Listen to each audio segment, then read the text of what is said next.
Have you ever wondered how big the universe is? How many stars are there? Does space go on forever? The answer depends on the shape of space.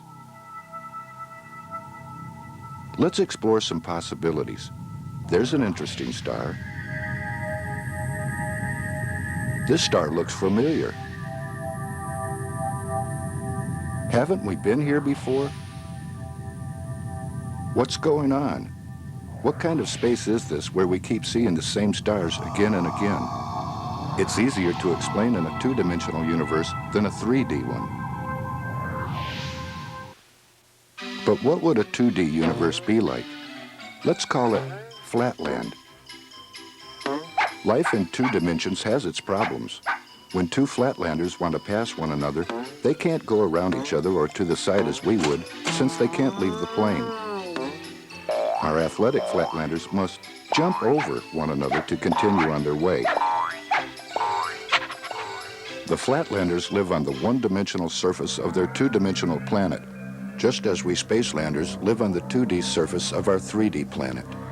The flatlanders' planet is orbiting a sun. Their sun is a two-dimensional disk, just as our sun is a three-dimensional ball. Like ours, their sun is just one of many stars in their universe. Let's watch the flatlanders explore their universe. They head straight off into space and are surprised to come across their own sun. Perhaps their universe is a sphere and they took a trip around its equator. Or perhaps it's a cylinder.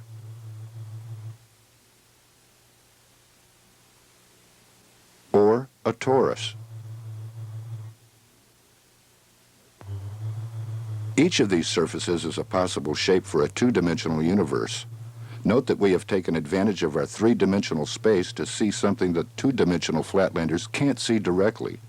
In a similar way, four-dimensional people could draw three-dimensional universes in their space, but that's another video. We three-dimensional people can see them without the fourth dimension. We can visualize 3D spaces using only 3 dimensions for our drawings. We first try to understand a flatlander's universe without the extra dimension. Suppose their universe is a torus. We'll save a copy of it, cut the torus once, and deform it into a cylinder. Cut it again, and open it into a square. This square is a fundamental domain for the flatlander's universe. We now see their universe using only 2 dimensions. The flatlanders can still travel about their universe as before. When looking at a fundamental domain, we must imagine that its edges are glued together. Anything leaving one glued edge returns at the other. The way we glue them determines the shape of the space. It doesn't matter where we put the cuts. We need cuts to draw the fundamental domain, but they don't really exist in the space itself. When our cut passes through the flatlanders, they don't feel a thing.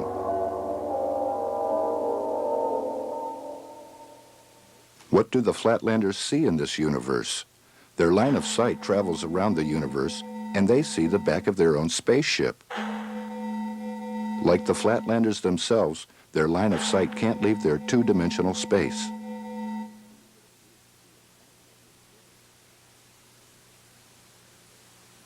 They see what appears to be a copy of themselves. Indeed, they see images of themselves in many directions. This tiled picture shows what the flatlanders see and that their universe is boundless. They'll never reach an edge. From the picture of the single fundamental domain, we see that their universe is not infinitely large. It contains only 3 stars and 1 spaceship. It's finite. Neither picture alone gives the full story. By combining these 2 pictures in your mind, you can get a better understanding of the true nature of their space. Now we're ready for 3 dimensions. Take a cubical block of space.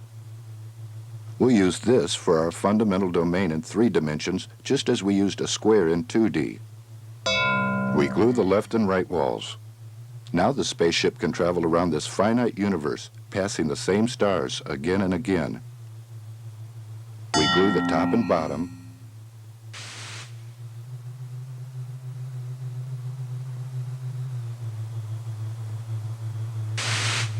And finally glue the back to the front. Now the space has no boundary and the ship can travel in any direction.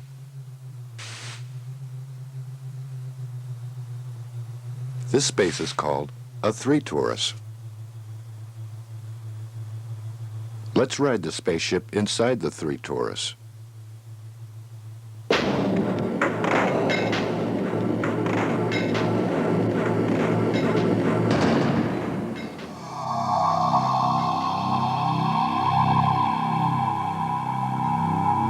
Even though the 3 torus is finite, we have the illusion of flying in an infinite space.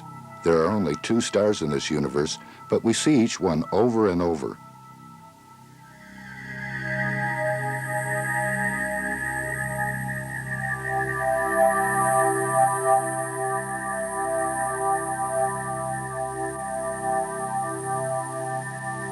This isn't the only possible shape for space. Before we visit another 3D universe, we'll look at the corresponding 2-dimensional space. Its fundamental domain is again a square. This time we glue the left and right sides with a flip. This surface is called a Möbius strip. When the spaceship takes a trip around, it comes back upside down. The flip makes a difference in the shape of space. A second trip restores it to its original condition. Let's watch the trip again on the original square.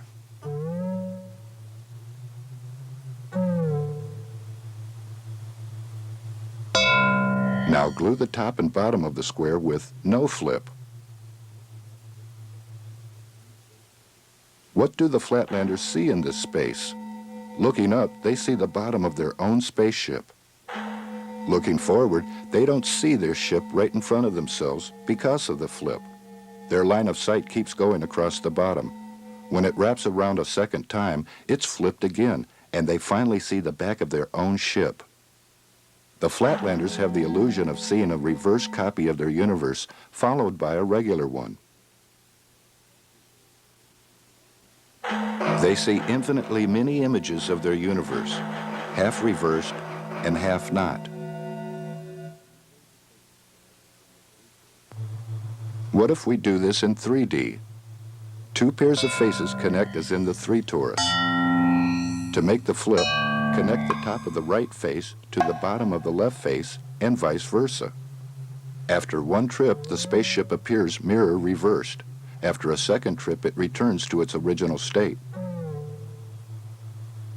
Let's see what this space looks like from the inside. As in 2D, we see infinitely many images of our ship.